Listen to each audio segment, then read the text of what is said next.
இறைமொழி பேசுதே. விவிலியம் காட்டும் வாழ்க்கை பாடம் நாள் 29. இன்றைய நாளில் லேவியர் புத்தகத்தின் 13 மற்றும் 14 அதிகாரங்கள் எடுத்துரைக்கும் இறையியல் வாழ்க்கை பாடங்களை பற்றி கற்றுக்கொள்வோம். முதலாவது, நோயை கண்டறிதலும் பிரித்து வைத்தலும். இந்த அதிகாரம் ஒரு மருத்துவ வழிகாட்டி போல செயல்படுகிறது. அந்த காலத்துல தொழுநோய் என்பது வெறும் சரும நோய் மட்டுமல்ல, அது ஒருவரை சமூகத்திலிருந்தும் வழிபாட்டிலிருந்தும் பிரித்து வைக்கக்கூடிய காரணியா இருந்தது. குருவின் பங்கு. ஒருவருக்கு சருமத்தில் தடிப்பு அல்லது புண் ஏற்பட்டால் அவர் குருவிடம் தான் வந்து காட்ட வேண்டும். இங்கே குரு ஒரு மருத்துவ பரிசோதகரா செயல்படுகிறாரு. பரிசோதனை காலம். நோய் உறுதி செய்யப்படலன்னு சொன்னா அந்த நபர் 7 நாட்கள் தனிமைப்படுத்தப்படுவாரு. அதன் பிறகு மீண்டும் பரிசோதிக்கப்படுவார். தீட்டு என அறிவித்தல். நோய் உறுதி செய்யப்பட்டால் அவர் தீட்டு என சத்தமிட்டு சொல்ல வேண்டும். அவர் பாளையத்திற்கு வெளியே தான் தனியாகவும் வசிக்க வேண்டும். ஆடைகளில் நோய். நோய் என்பது மனிதர்களுக்கு மட்டுமல்ல, ஆடைகளிலும் பூஞ்சை காளான் படர்ந்தால் அவை எரிக்கப்பட வேண்டும் அல்லது துவைக்கப்பட வேண்டும். இரண்டாவது, குணமான பின் கடைபிடிக்க வேண்டிய சடங்குகள். ஒருவர் தொழுநோயிலிருந்து குணமாகிவிட்டால் அவர் மீண்டும் சமூகத்தோடு இணைய சில சடங்குகள் எல்லாம் செய்ய வேண்டும். இது மன ரீதியாகவும் ஆன்மீக ரீதியாகவும் அவரை மீண்டும் நிலைநிறுத்த உதவுகிறது. பறவைகள் சடங்கு. குணமானவருக்காக 2 தூய பறவைகள் கொண்டு வரப்படணும். ஒரு பறவை கொல்லப்படும், மற்றொரு பறவை கொல்லப்பட்ட பறவையினுடைய இரத்தத்துல தோய்க்கப்பட்டு உயிருடன் காத்துல பறக்க விடப்படும். இது அடிமைத்தனத்திலிருந்தும் நோயிலிருந்தும் பெற்ற விடுதலையை குறித்து காட்டுகிறது.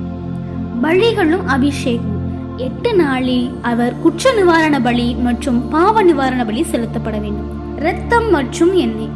குருவானவர் பலியினுடைய இரத்தத்தையும் எண்ணெயையும் எடுத்து குணமானவரினுடைய வலது காது மடல், வலது கை பெருவிரல் மற்றும் வலது கால் பெருவிரல் ஆகியவற்றில் பூசுவாரு. அதாவது அதிகாரம் 8 குருக்களுக்கு செய்யப்பட்டது போலவே இங்கேயும் செயல்படுது. இதன் மூலமா அந்த நபர் மீண்டும் புனிதப்படுத்தப்பட்டு சமூகத்தினுடைய முழு உரிமையுள்ள உறுப்பினரா மாறுகிறாரு. வீடுகளில் படரும் காளான். வீட்டினுடைய சுவர்களில் பச்சை அல்லது சிவப்பு நிற படலங்கள் தோன்றியதுன்னு சொன்னா அந்த வீடும் தீட்டாக தான் கருதப்பட்டது. பாதிக்கப்பட்ட கற்கள் அகற்றப்பட வேண்டும் அல்லது நோய் பரவினால் அந்த வீடே இடிக்கப்பட வேண்டும். நாம் கற்றுக்கொள்ளக்கூடிய ஆன்மீக வாழ்க்கை பாடங்கள். பாவமும் தொழுநோயும். விவிலியத்தில் பல இடங்களில் பாவம் தொழுநோய்க்கு ஒப்பிடப்படுகிறது.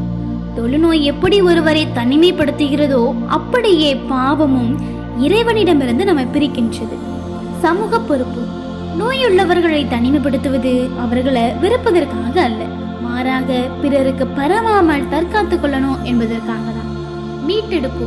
இறைவன் நோயை குணமாக்குவதோடு மட்டுமல்லாம சடங்குகளின் வழியாக ஒரு மனிதனுக்கு மீண்டும் மரியாதையையும் சமூக அங்கீகாரத்தையும் வழங்குகிறாரு. இந்த அதிகாரங்கள் நமக்கு கற்றுத்தரக்கூடிய வாழ்க்கை பாடங்களை நாமும் நம்முடைய வாழ்வில் பயன்படுத்துவோம். இன்றைய நாளில் இறைவன் நம்மோடு பேசும் இறைவார்த்தைக்கு செவிமடுப்போம். நானே உன்னை குணமாக்கும் ஆண்டவர்.